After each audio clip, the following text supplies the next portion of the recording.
Master study classes पर मैं अरुण शर्मा आपका हार्दिक स्वागत करता हूं, अभिनंदन करता हूं, वंदन करता हूं। आज का जो टॉपिक रहने वाला है दोस्तों अपना है जलमंडल। जलमंडल किसे कहते हैं? पृथ्वी के पर जल की विशाल जलराशि को जलमंडल कहा जाए। सीधी सिंपल सी डेफिनेशन है, पृथ्वी पर जल की विशाल जलराशि को जलमंडल कहा जाता है। क्लियर हो गया? जलमंडल किसे कहते हैं? पृथ्वी पर जल की विशाल जलराशि को क्या कहते हैं? जलमंडल कहते हैं। क्लियर हो गया? अब यहां से हम आगे देखते हैं। देखिए दोस्तों, जलमंडल क्लियर हो गया। पृथ्वी पर जल की विशाल जलराशि को हम क्या कहते हैं? जलमंडल। पृथ्वी पर सर्वाधिक जल कहां पर उपस्थित है? तो पृथ्वी पर सर्वाधिक जल दोस्तों महासागरों में उपस्थित है। कहां पर उपस्थित है? महासागरों में।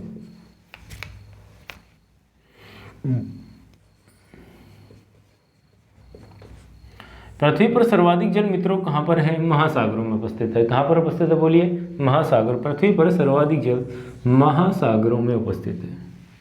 क्लियर है?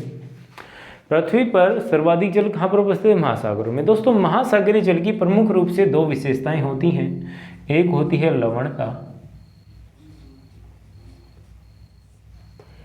और एक होती है तापमान। एक क्या होती है? लवणता होती है, एक होती है तापमान होती है। महासागरीय जल की औसत लवणता जो होती है दोस्तों वो होती है 35 प्रति हजार ग्राम।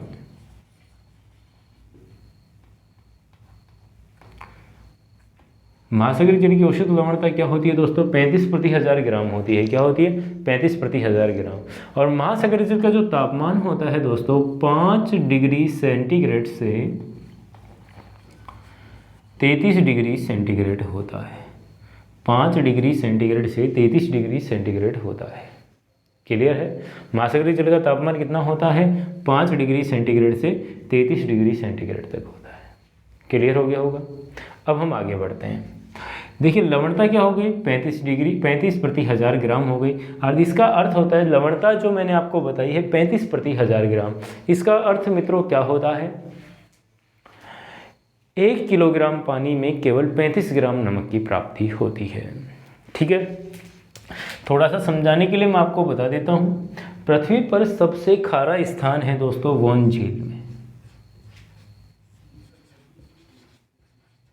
और वोन झील की लवणता है 330 प्रति हजार ग्राम। क्या है? वोन झील की लवणता कितनी है दोस्तों? 330 प्रति हजार ग्राम। क्लियर है? इसके बाद दूसरा सबसे खारा स्थान है दोस्तों मृत सागर। इसके जल की लवणता होती है 228 प्रति हजार ग्राम। कितनी होती है? 228 प्रति हजार ग्राम होती है। क्लियर है? देखिए समुद्र महासागर में समान लवणता वाले स्थानों को दर्शाने वाली रेखा,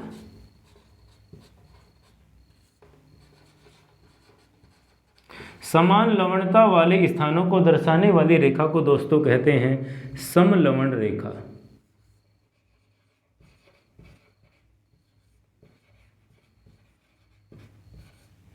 क्या कहते हैं? समलवण रेखा कहते हैं। ठीक है?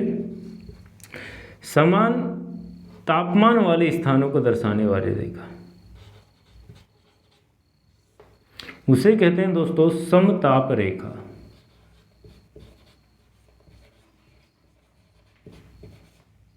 उसे क्या कहा जाता है? समताप रेखा। समान लवणता वाले स्थानों को दर्शाने वाली रेखा को क्या कहते हैं? समलवण रेखा। समान तापमान वाले स्थानों को दर्शाने वाली रेखा को कहते हैं दोस्तों समताप रेखा। क्या कहते हैं? समताप रेखा कहते हैं। क्लियर है? अब यहां से आगे बढ़ते हैं। जो हमारी पृथ्वी है उस पर कितने महासागर हैं दोस्तों? तो उस पर 5 महासागर हैं। हमारी पृथ्वी पर कितने महासागर हैं? 5 महासागर हैं। नंबर 1 पे है प्रशांत महासागर जिसे हम कहते हैं पैसिफिक सागर। नंबर 2 पे है दोस्तों अटलांटिक महासागर।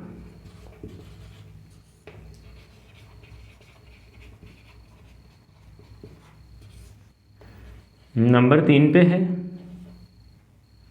हिंद महासागर।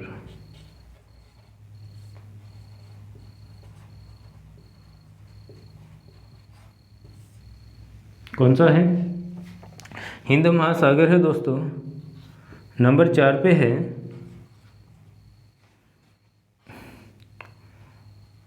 अंटार्कटिक महासागर, और नंबर 5 पे है आर्कटिक महासागर।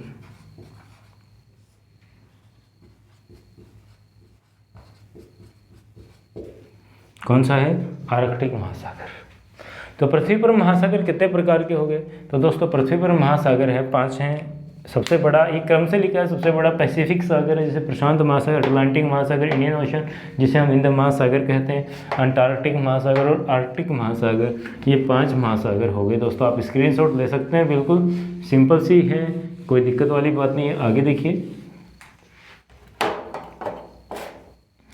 हमारी जो पृथ्वी है इस पर महासागरों का मरुस्थल कहा जाता है।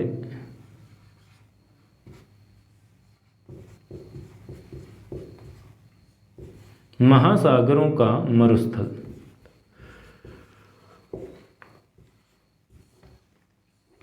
एग्जाम में आया था कि महासागरों का मरुस्थल किसे कहा जाता है दोस्तों? तो एक महासागरों का मरुस्थल कहा जाता है दोस्तों सारगेसो सागर को।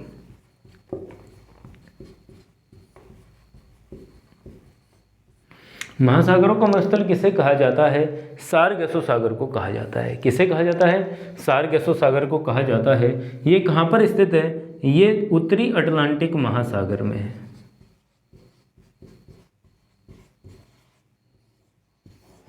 ये कहाँ पर स्थित है? उत्तरी अटलांटिक महासागर में। सारगेसो सागर कहाँ पर स्थित है? उत्तरी अटलांटिक महासागर में स्थित है। क्लियर है? ठीक है, अब आगे बढ़ते हैं। सारगेसो सागर कहाँ पर स्थित है बोलिए? उत्तरी अटलांटिक महासागर में स्थित है दोस्तों। 20 डिग्री उत्तरी अक्षांश से 40 डिग्री उत्तरी अक्षांश और 35 डिग्री पश्चिमी देशांतर से 75 डिग्री पश्चिमी देशांतर के मध्य जो क्षेत्र स्थित है उसे सारगेसो सागर कहा जाता है। उसे क्या कहा जाता है? सारगेसो सागर कहा जाता है। बात समझ में आ गई होगी। आगे चलते हैं। एक दोस्तों पूछा जाता है एग्जाम में कि टेलीग्राफी पठार कहाँ पर स्थित है?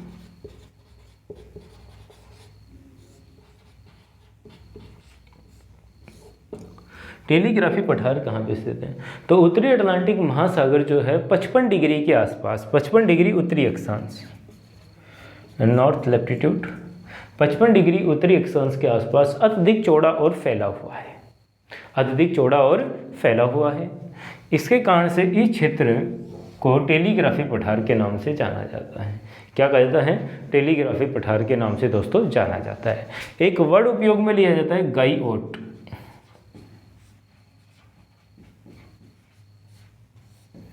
क्या होता है? गाइओट। ये गाइओट क्या होता है? बहुत बार बेसिकली हर एग्जाम में भी कई बार पूछा जाता है, डेफिनेशन दे दी जाती है, पूछा जाता है क्या होता है ये। तो बताइए गाइओट क्या होता है? देखिए दोस्तों, समुद्र के अंदर सपाट शीर्ष, सपाट का समतल शीर्ष वाले जो पर्वत होते हैं, समुद्र के अंदर सपाट शीर्ष वाले समुद्री पर्वतों को गाइओट कहा जाता है। समुद्र के अंदर सपाट शीर्ष वाले समुद्री पर्वतों को क्या कहा जाता है? गाइओट कहा जाता है। समुद्र के अंदर सपाट शीर्ष वाले समुद्री पर्वतों को क्या कहते हैं बोलिए? गाइओट कहते हैं। क्या कहते हैं बोलो? गाइओट कहते हैं। बात क्लियर होगी? आगे चलें। अब यहाँ से आगे बढ़ते हैं।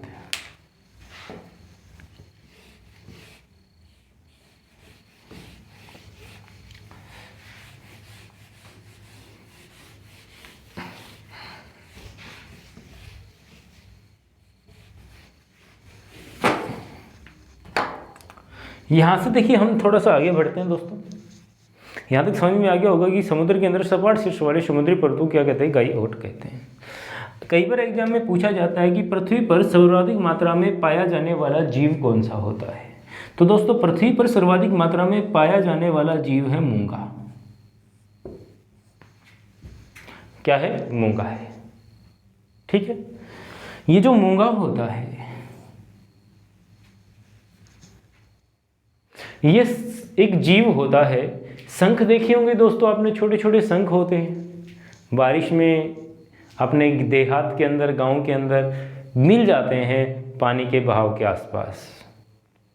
उन छोटे छोटे शंखों को के अंदर एक काला सा कीड़ा होता है दोस्तों, उसे मूंगा कहा जाता है। क्या कहा जाता है मित्रों? मूंगा कहा जाता है। जैसे जैसे ये मूंगा अपना बड़ा आकार करता है तो शंख का आकार भी बड़ा होता चला जाता है। शंख का आकार भी बड़ा होता चला जाता है। जब वो मूंगा मर जाता है, उसके अंदर से निकल जाता है, तो वो शंख हम बजाने के लिए उपयोग में लेते हैं। ठीक है। तो पृथ्वी पर सर्वाधिक मात्रा में जो मूंगा पाया जाता है वो 30 डिग्री उत्तरी अक्षांश से और 30 डिग्री दक्षिणी अक्षांश के बीच पाया जाता है। दोस्तों यहाँ पर ही क्यों पाया जाता है, आप मेरे से ये पूछ सकते हैं। क्योंकि यहाँ पर सर्वाधिक नदियाँ समुद्र में अपना जल गिराती हैं। यहाँ पर सर्वाधिक नदियाँ समुद्र में अपना जल गिराती हैं, इस कारण से यहाँ पर सर्वाधिक मूंगा पाया जाता है और यहाँ पर सर्वाधिक मूंगे की चट्टान पाई जाती हैं दोस्तों। और संसार की सबसे बड़ी मूंगे की चट्टान है मित्रों ग्रेट बैरियर रीफ, जो प्रशांत महासागर में ऑस्ट्रेलिया के क्वींसलैंड द्वीप पर है। यहाँ तक बिल्कुल आराम से समझ में आ गया होगा दोस्तों। आगे ही इसी प्रकार की वीडियो के साथ, अच्छी और फैंटेस्टिक वीडियो के साथ मैं आपके साथ फिर हाजिर होऊंगा। तब तक के लिए अपने चैनल को सपोर्ट करते रहिए, लाइक कीजिए, शेयर कीजिए। धन्यवाद।